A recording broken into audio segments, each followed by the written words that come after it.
There was a British rocker in the dressing room last night, and there's a Canadian comfy on the line with us right now, Stephen J. Coates. Hey, Coatesy, how are you?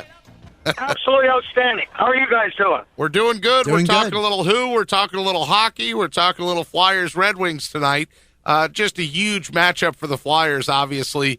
Your thoughts as they head into this game? Well, it's a team they can beat. That's half the battle. A team that is really finding a hard time getting into a rhythm and a very tough time of year, the Detroit Red Wings. Their numbers are very similar as far as goals for, goals against the Philadelphia Flyers, or in the league standings.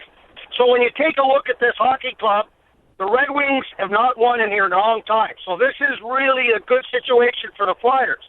Now, I was listening to you talking about whether they could win back-to-backs.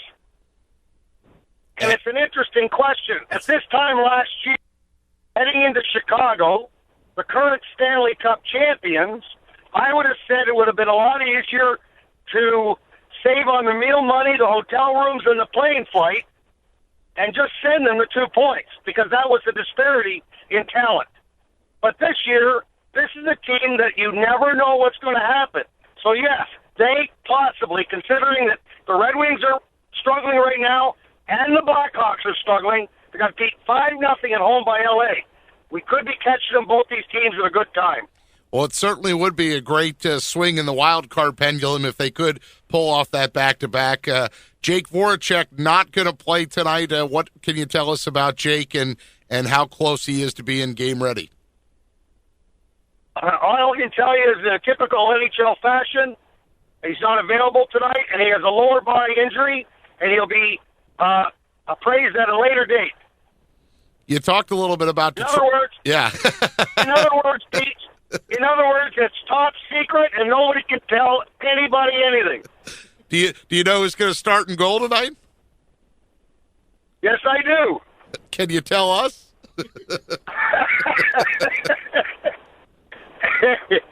Well, let's say there's no change. Okay. So Mason goes in goal again tonight. I know Noivy had a... Oh, well, one thing I learned about you can keep a secret. You said there's no change. I'm just picking up what you laid down. Oh, Steve Coates with us here on the Sports Bash, keeping us entertained as always. Now, Detroit, you talked about their downslide.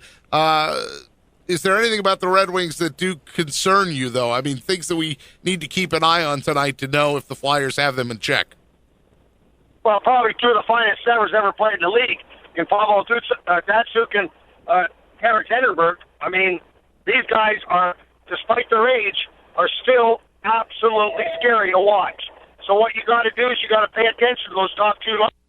They got a lot of young talent, especially on the right side, where they've got Manta, Dylan Larkin, and they're just calling up the kid named Athanasiou, who's another young kid. So they're going to be a little bit young on that right side, and that can be to an advantage of the Philadelphia Flyers. But Zetterberg and Datsyuk are scary. And this new kid I just talked about, Dylan Larkin, he's outstanding. Flyers versus Red Wings tonight here on 97.3 ESPN, 7:30 time for the game. You can listen to Steve Coates and Tim Saunders call the game tonight. Steve, I wanted to ask you about the fact, it seems like with Voracek out, and earlier this season, you saw when Gostisbehere came up for Mark Streit, when he got injured, it seems like every time there's a quote-unquote incident or issue or injury, there's different guys who are forced out of their comfort zone to step them. It's almost like it's a good thing that these things happen to the Flyers. I would think, Josh, that would be the rallying cry right now for this hockey team. Despite losing all these players along the line, and now with Voracek out of the lineup at a crucial time in the schedule, it's the other team. And that's where the word team is your rallying cry, where the Braden Shannons, the Sam Gagnes. These are the guys that really, really picked it up, doing a super job.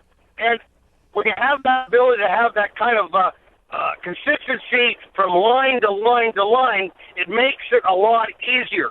The other thing that's making it a lot easier, if you play good defense, it leans into good offense. And this team right now has been very good in their own zone, and that's been a big plus in this run. Coatsy, how about some of the scoring? You kind of hinted at it. I mean, other than Shen, some of these guys that are putting the puck in the net aren't necessarily the top-line guys, right? Well, yeah, Shin's a guy that's arrived. And he didn't even know the answer.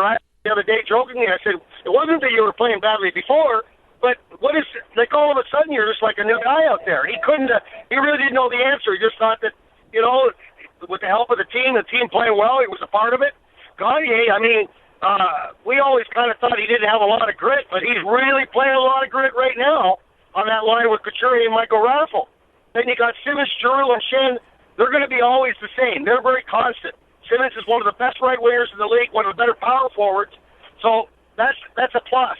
But these other guys, like Matt Reeves, all of a sudden started to pick it up. He's playing with Cousins, and Cousins is a sneaky good player. I'd love to play with Nick Cousins if I was a winger because he gets you the puck. He understands when to feed the wingers. That's why that line has been so successful with Lawton on one side and Reed on the other. Yeah, and the numbers back that up, Coatsy. The Gagne, Raffle, Couturier line, 5 goals, 11 assists. They're a combined +1. That third line of Lawton, Cousins, and Reed, a combined +8 over the last 7 games. And we know what the fourth liners do, Whitey and Van de Velde and PEB. I'll let Josh ask you a question. Yeah, Steve, I wanted to ask you about Nick Cousins because I was thinking about him before you mentioned his name. It seems like on the ice, the vision that he has is way beyond his age. And it seems like on the ice, he just has a knack. Can you talk a little bit about how maybe surprised maybe the Flyers are by him, or if they are not surprised at all by how well he's played at such a young age? I'm sorry, I couldn't hear you who you said right at the beginning there. I was saying you were talking about Nick Cousins before I could even bring him up. Oh, Nick Cousins.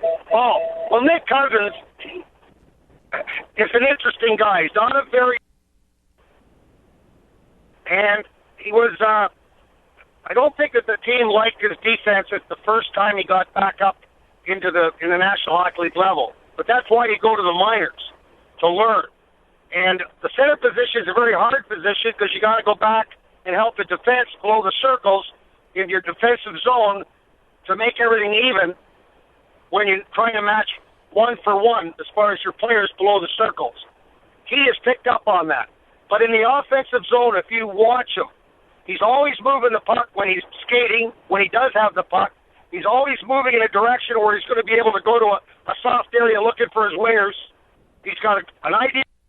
He's good when he gets in around the net. He's an opportunist. So I don't think he's a surprise. He's a guy that came in a draft pick that they got in the original Jeff Carter pick from Columbus. He was a high pick. He was a big scorer in Sault Ste. Marie in the Ontario Hockey League.